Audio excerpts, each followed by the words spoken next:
Hello everyone, চলছে Microsoft Excel series এবং আমি এফএস আমিন আছি আপনাদের সাথে। গত ক্লাসে আমরা নাম্বার এবং স্টাইল নিয়ে কিছু দেখেছিলাম, কন্ডিশনাল ফরম্যাটিং নিয়েও কিছু কথাবার্তা বলেছিলাম, আর আজকে আমরা সেল এবং এডিটিং নিয়ে কথা বলবো। তার সাথে আমরা কন্ডিশনাল ফরম্যাটিংয়েরও কিছু জিনিস আবার প্র্যাকটিক্যালি দেখবো, যেহেতু আমাদের কাছে এখন একটা ডেটা আছে। তো কাজ করার জন্য কিছু পরিমাণ ডেটা আপনার কাছে থাকতে হবে, যাতে করে আপনি বুঝতে পারেন যে কোনটা কোন ধরনের কাজগুলো হচ্ছে। তো এখানে আমাদের কয়েকটা পয়েন্ট আছে, যেমন full name, job title, department, business unit, gender এবং এজ। এগুলোকে কাজে লাগিয়ে আমি বিভিন্ন জিনিসগুলো আপনাদেরকে বোঝাতে পারবো। যেমন প্রথমে আমরা কি করছি, এই যে আমাদের যে টাইটেলগুলো আছে সবগুলোকে আমি একসাথে ধরে নিচ্ছি, ধরে আমি এখান থেকে কালারটা চেঞ্জ করে দেব। যেমন ফিল কালারটা আমি এখান থেকে এটা দিতে পারি এবং আমাদের ফন্ট কালারটা হোয়াইট করে দিতে পারি, যাতে আমরা বুঝতে পারি এই বিষয়গুলো। আচ্ছা, এখন আসেন এখান থেকে যদি ইনসার্ট ক্লিক করি, ইনসার্টের পর ইনসার্ট সেলস, এখন আমি কোন সেলগুলোকে নিব, বা প্রথমে আমি কি করব, আমি কিছু অংশ এখান থেকে সিলেক্ট করে নিলাম। ঠিক আছে, সিলেক্ট করার পর এখান থেকে ইনসার্ট সেল যদি করি, তাহলে এখানে কিছু সেল ইনসার্ট হবে। যদি আমি শিফট সেলস রাইট করি, তাহলে দেখেন আমাদের যে সিলেক্টেড সেলগুলো আছে সেগুলো কি ডান পাশে কিন্তু চলে গিয়েছে, তাই না? আবার আমি ইনসার্ট অপশনে যে ইনসার্ট সেলে যে যদি শিফট সেলস ডাউন করে দিই, তাহলে আমাদের এই সবগুলো, যেহেতু ডাউনে আরও অনেক কিছু আছে, না থাকলে এই সেলগুলো আমাদের ডাউনে চলে যেত। এরপরে দেখেন ইনসার্ট সেলস থেকে যদি এন্টায়ার রো করি, তাহলে ফুল রোটা আসবে। তো আমাদের এই ফুল রোটা যদি আমাদের একেবারে খালি থাকতো, এমটি থাকতো, তাহলে সেটা হতো। একইভাবে যদি আমরা এখান থেকে ইনসার্ট শিট রো করি, তাহলে শিটের যে রোগুলো আছে সব রোগুলো ইনসার্ট হবে।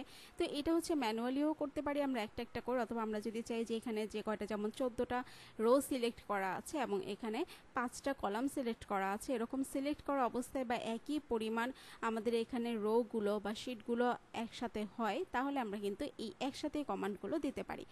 আর একইভাবে আমরা এখান থেকে আবার ডিলিটও করতে পারবো, যে delete cells, delete sheet row, delete sheet column, delete sheet. যদি আমরা শিট ডিলিট করতে চাই অথবা কলাম ডিলিট করতে চাই আলাদাভাবে, এটা যদি রো ডিলিট করতে চাই, এবং এটা যদি আমরা সেলগুলোকে ডিলিট করতে চাই।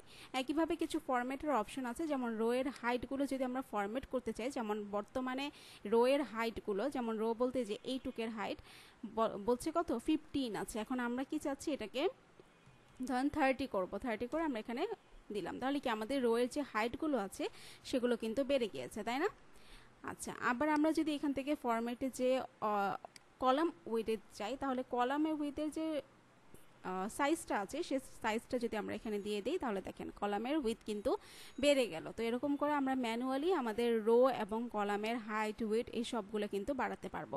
একইভাবে আমরা যদি কোনো কিছু হাইট করতে চাই, তাহলে এই অপশনটা কাজে লাগবে। রিনেম করতে চাইলে, কপি মুভ করতে চাইলে, ট্যাবের কালার চেঞ্জ করতে চাইলে, যদি আমরা প্রোটেক্ট শিট করতে চাই বা লক করতে চাই সেলগুলো, তাহলে এরকম করে অপশনগুলো আপনাদের কাজে লাগবে। ওকে, এখন আসেন যে ফিলের যে অপশনটা আছে, এগুলো একইভাবে ওইভাবেই করে। সর্ট অ্যান্ড ফিল্টারের জিনিসগুলো অনেক বেশি কাজে লাগবে। যেমন দেখেন, আমি যদি চাই যে এটাকে এ টু জেড, আমি যতটুকু ধরেছি ততটুকুর মধ্যে আমি সর্ট করব, কিন্তু এ টু জেড করব, ঠিক আছে, সিরিয়ালি আসবে, তাহলে আমি এটাতে দিলে দেখেন নামগুলো কিন্তু চেঞ্জ হয়ে গিয়েছে। প্রথমে এ, সি, ই, মানে একেবারে সিরিয়ালি আসছে, তাই না? আগে কিন্তু অন্যরকম ছিল। আচ্ছা, আবার যদি আমরা এটাকে জেড টু এ অর্থাৎ উল্টোভাবে চাই, তাহলে সেটাও কিন্তু হবে। আবার আমরা চাচ্ছি যে এই যে ফিল্টার, এখানে আমরা কাস্টম একটা ফিল্টার দিতে চাচ্ছি।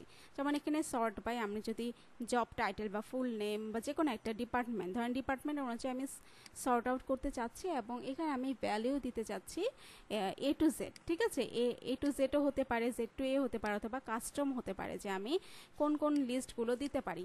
ওকে, তো এখানে এ টু জেড দিয়ে আমি ওকে দিয়ে দিচ্ছি। তাহলে দেখেন এই যে ম্যানুফ্যাকচারিং, স্পেসিফিক, এই সবগুলো কিন্তু আমাদের চেঞ্জ হয়ে গিয়েছে, তাই না? প্রথমে কিন্তু রিসার্চ ছিল, উপরে চলে আসছে ম্যানুফ্যাকচারিং। কেন? কারণ এ টু জেড এটাকে সর্ট করা হয়েছে, এই কারণে।